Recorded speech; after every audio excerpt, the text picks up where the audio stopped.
ये कहानी है राधिका और गौतम की, जो एक दूसरे से बहुत प्यार करते थे। की माँ शीला देवी ने अपनी दोस्त को जबान दे रखी थी कि अपने बेटे की शादी उसकी बेटी प्रिया से ही कराएगी।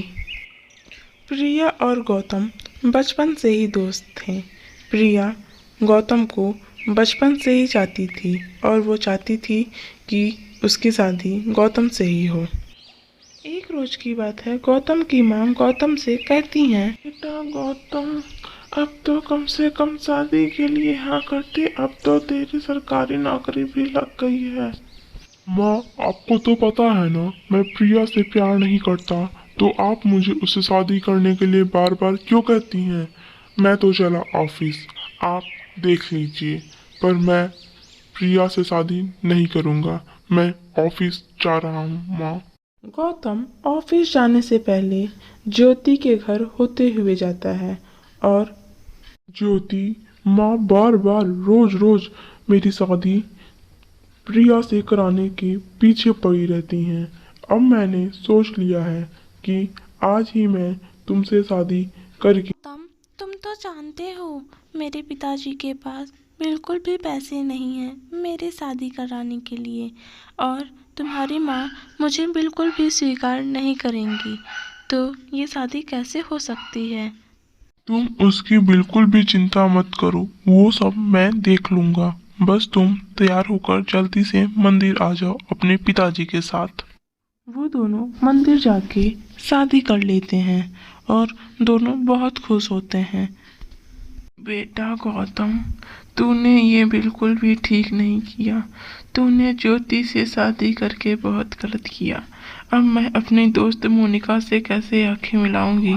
मैंने उससे वादा किया था कि तेरी शादी प्रिया से होगी, पर तूने वो वादा तोड़ दिया।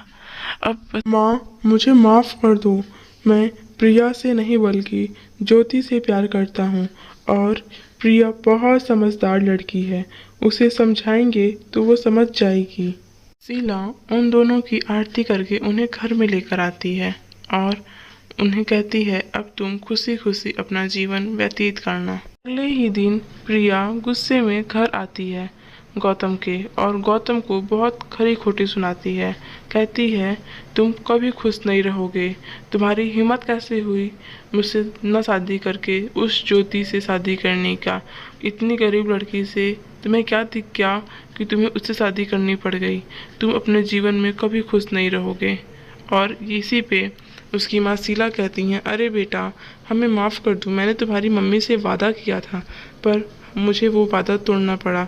आप तो चुप ही रहिए आंटी जी। ऐसे कह के प्रिया उन्हें और बुरा बुरा बोल के वहाँ से चली जाती है और फिर कहती है, मैं यहाँ कभी नहीं आऊँगी।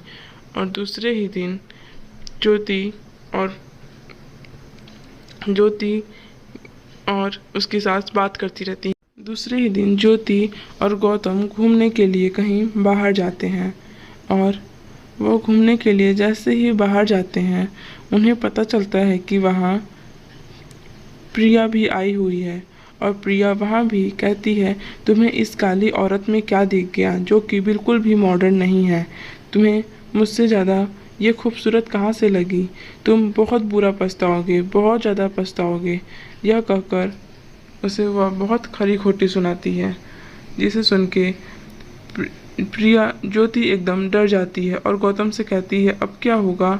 दिन बीतते हैं। एक दिन प्रिया ज्योति कहीं जाती है और मंदिर के लिए। रात हो जाता है, पर ज्योति घर नहीं आती, जिस वजह से उसकी सास बहुत परेशान हो जाती हैं और गौतम से कहती हैं, शाम हो गया पर ज्योति का कोई पता नहीं है। अभी तक ज्योति घर पर नहीं आई है। कहीं ज्योति को कुछ हो तो नहीं गया?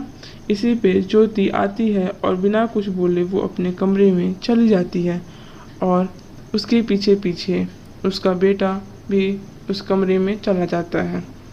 रात बीतता है। सुबह वह दोनों बात करते हैं कि तुम कहाँ चली गई थी, और तब भी ज्योति कोई भी जवाब नहीं देती और वो सो जाती है, जिसे देख गौतम हैरान रह जाता है।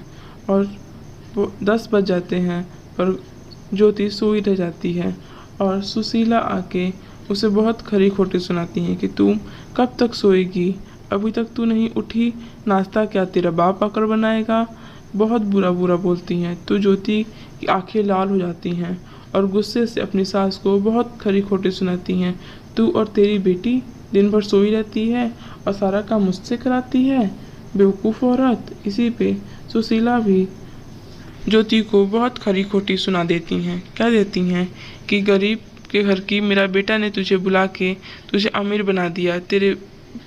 और इतने पे ही ज्योति एक चुड़ैल का रूप धारण कर लेती है और उसकी सास, हाय रे माँ, हाय रे माँ, मैंने ये क्या देख लिया, मैंने ये क्या देख लिया, और कह के इतने पे ज्योति कहती है, आपने मुझे बहुत परेशान किया, मैं एक चुड़ैल हूँ और देखिए अब मैं आपके साथ क्या करती हूँ, आपके साथ अब बहुत बुरा करूँगी। इतने पे उसकी सास 9-2-11 हो जाती हैं।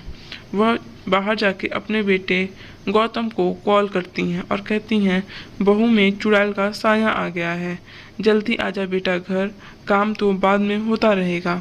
यह कहकर बहुत तेज तेज रोने लगती हैं, जिससे गौतम एक तांत्रिक बाबा को लेकर घर आता है और गौतम कहता है, ज्योति तुम्हें क्या हो गया है, तुम जिस दिन मंदिर गई थी उस दिन से बहुत अजीब अजीब हरकतें कर रही हो, शायद तुम मेरी ज्योति नहीं हो सकती।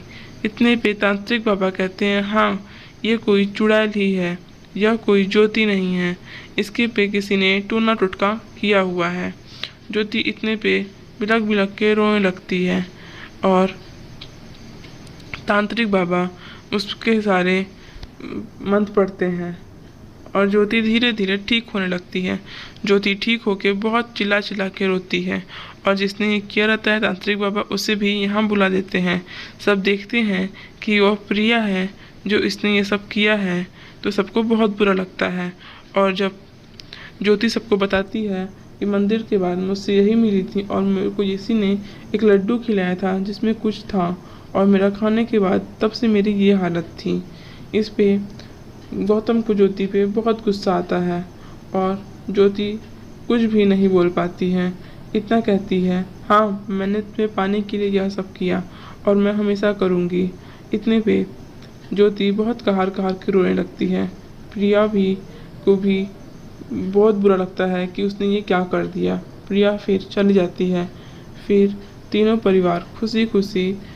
लोग खुशी खुशी अपना जीवन व्यतीत करने लगते हैं और उसके साथ उससे माफ़ी मांगती हैं। Thanks for watching. वीडियो अच्छी लगी हो तो लाइक सब्सक्राइब करना भूले दोस्तों। Bye bye.